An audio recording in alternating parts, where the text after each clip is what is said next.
पूर्णिमा की उजली उजली रात थी। सागर की तरह इस नन्ही झील में भी नन्हा ज्वार उतर आया था। हिम श्वेत लहरें ऊपर तक उठ रही थी।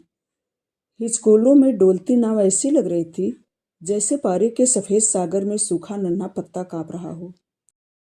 पिघली चांदी की झील, चांदी की लहरें, आसमान से अमृत बरसाता भरा भरा चांद, पेड़ पहाड़ मकान सब चांदनी में नहाकर कितने उजले लग रहे थे। झील में डूबी प्रशांत नगरी कितनी मोहक लग रही थी, स्वप्नमयी। तुम्हारा चेहरा मेरी ओर था। अब अपनी अधमोदी पलकों से देखती पता नहीं किस स्वप्न में खोई थी। दोनों हाथों से पतवार चलाता चलाता मैं भी कहीं गहरे में डूब गया था। मुझे लग रहा था जैसे ये हाथ मेरे नहीं हैं, किसी यंत्र की सहायता से अपने आप चलना है। नाव पीछे की तरफ भाग रही है। सामने तुम नहीं बैठी हो, मैं कोई सपना देख रहा हूँ।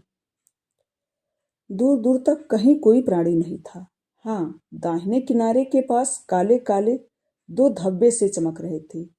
शायद दो नावें लौट रही थी मल्लीताल से।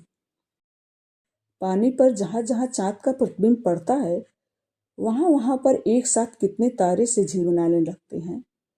तुमने छोटी बच्ची की तरह झांकते हुए कहा था, मुग्ध दृष्टि से देखते हुए।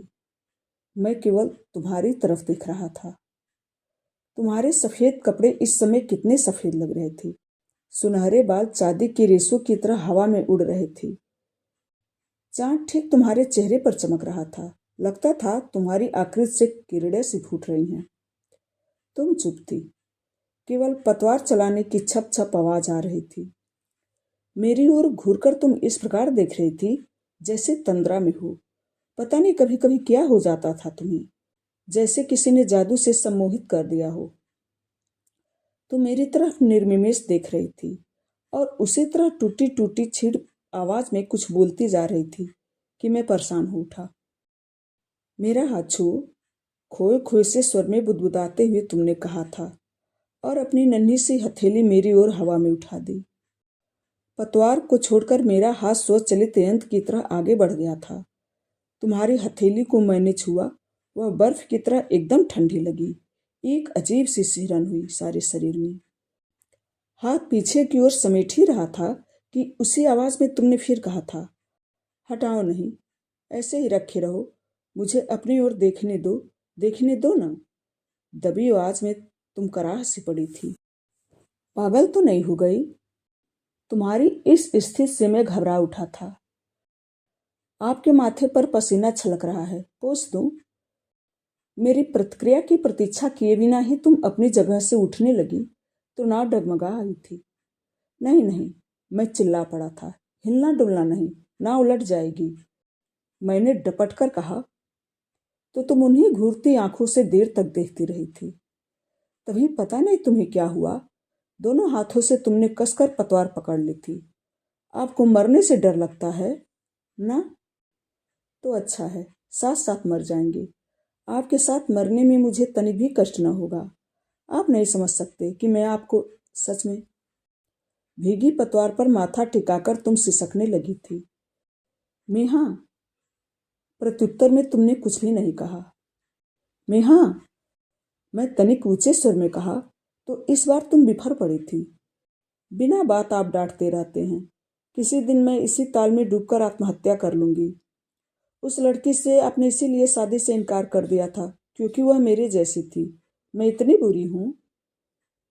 नेहा, तुम रो रही थी। ओल्ड हाउस क्लब के पास नाव किनारे पर लगी तो बूढ़ा नाविक प्रतीक्षा में बैठा दिखा। पैदल वह कब का पहुंच चुका था और हम नाव से अब लौट रहे थे, इसीलिए उसके झुर्रियों से ढके सूखे सेब की तरह सिकुड़ आए चेहरे पर झुझलाहट के चिन्ह साफ झलक रहे थे।